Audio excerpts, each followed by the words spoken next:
So, The Batman came out last week, and as you can probably tell from my channel, I'm a huge nerd, but not only that, mostly a DC guy. Grew up on Batman the Animated Series, Superman the Animated Series, Justice League, just the animated series in general. And this new Batman movie came out, and it is easily, not even without question, my favorite Batman movie. Like, not even a question. And I know this is going to be a very controversial opinion, but I was never a huge fan of The Dark Knight. I think objectively it's good, but as like a personal fan of Batman, I don't really like it for a few reasons. I know a lot of people think that Heath Ledger is funny. I just don't think he is. I just He's more of just a sociopath, which again is good for Joker, like yes, but he's not funny. And the Joker is supposed to be simultaneously funny and scary as shit. But he was just scary as shit. Again, I'm not saying it's bad. I just personally didn't like it. I also didn't like the choice that they made with Two Face. Because, like I said in my Gotham Knights Rogues Gallery video, Two Face in the animated series was Bruce's best friend. Like, Harvey was Bruce's best friend. And to watch Bruce's best friend slowly succumb to his mental illness as he's just torn by odds is amazing to see in the animated series. And in this one, they're like, "Uh-oh, Bruce is trying to date his girlfriend. Ruh-roh, uh-oh, no."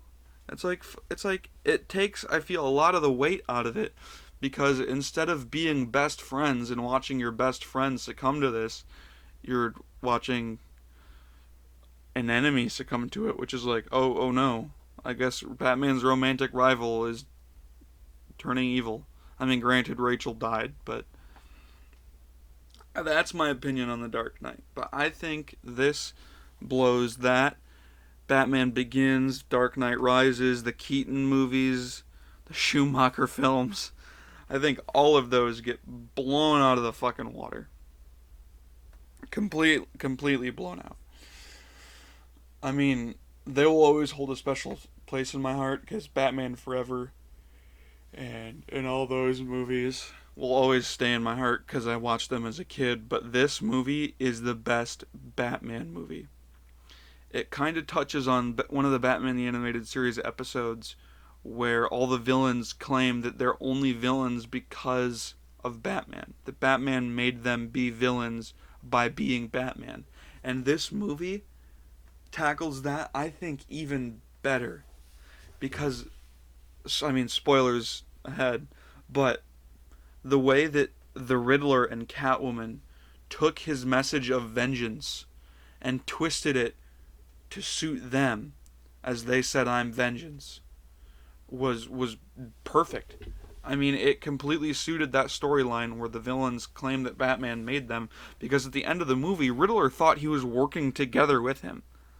I mean, he's mentally ill and Batman wasn't working with him, but he thought the whole time that Batman was helping him. He was using Batman to help him kill Falcone and destroy Gotham.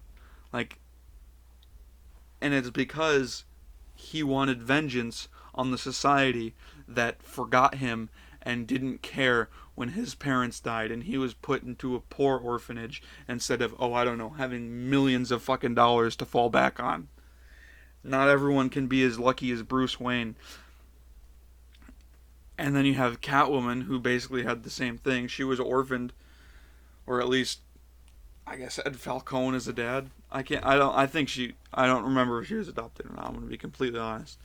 But the fact that she wanted to kill Falcone and was using the justification of vengeance again because he killed her friend is great to see that these villains actually taking Batman's message and twisting it. A lot of people were upset that it was 3 hours and it was really long, and I actually didn't mind. I thought it was great because, especially going in thinking it was going to be a one-off. I mean, since then they've, talked about the Penguin movie, they've talked about a GCPD show, talking about, or sorry, a Penguin show, a GCPD show, and they're talking about two sequels supposedly. But going in and thinking that it was a one-off, I thought 3 hours would be fine because it's a one-off. And even if it's not, I still think it did great.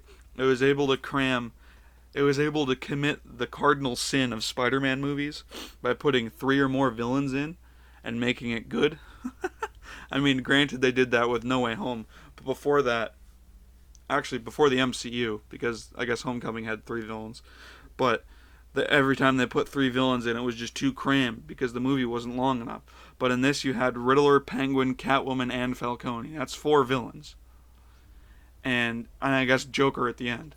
But being able to cram that much into this movie, I think the only way you could have done it is with a 3 hour thing. And I think the movie would have suffered without all of those storylines. Even the whole Batman being wrong as a detective thing when chasing the Penguin, I think it would have lessened the value of the movie to not have that happen because it's showing Batman on his year 2 fail, and people died because of it.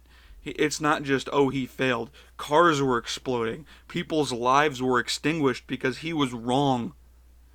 And I feel like that is a cool thing to see, and especially to see him struggle with. Not that they really gave him much time, because right after that they fucked with Alfred, and Batman fans know you don't fuck with Alfred. That's a good way to never come out of the hospital. But it was a really really great movie for anyone, not even just Batman fans, but for any movie fans in general.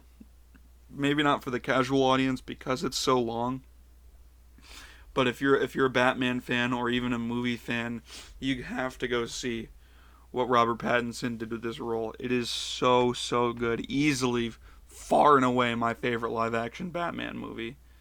It it blows everything else out of the water.